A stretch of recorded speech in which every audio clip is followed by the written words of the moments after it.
જય શ્રી કૃષ્ણ બધાને, જય જલારામ. કેમ છો બધા? સન્ડે સાંજનો ટાઈમ છે અને મેં સિઝનનું બટેટાનું ખમણ કયો કે કાતરી કયો એ બનાવી લીધી છે. તો તડકે સૂકવાઈ જાય ને પછી આપણને એમ થાય કે ચલો જલ્દી તળી લઈએ થોડુંક એવું, એટલે ખબર પડે કે લાલ તો નથી થયો. આમ તો પ્રોપર બધું ધ્યાન રાખીને જ કર્યું હતું, પણ તોય તળીએ ને પછી આમ શાંતિ થાય.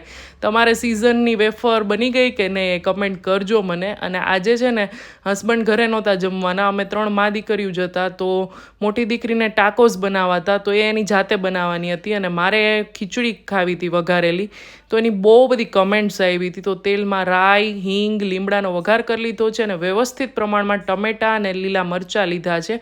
હવે 1 મિનિટ સુધી ઢાંકીને રહેવા દેશું, કારણ કે બહુ મને પાકેલી આમ ચડેલા હોય ને એવા નથી ભાવતા. ઠંડી ખીચડી જ આમાં લેવાની ને થોડીક કઠણ બનાવેલી હોય ને તો જ સારી લાગે. હવે એને આવી રીતે પ્રેસ કરતું જવાનું, એટલે જરાય આમ છે ને વચ્ચે ગાંઠા જેવું ન રહીએ.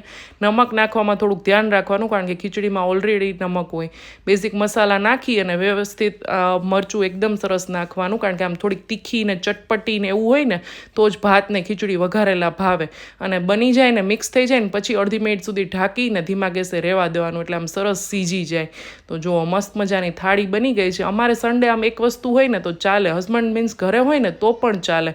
તમારે એવું ચાલતું હોય ને અને વઘારેલી ખીચડી ભાવતી હોય ને તો કમેન્ટ કરજો. આવજો.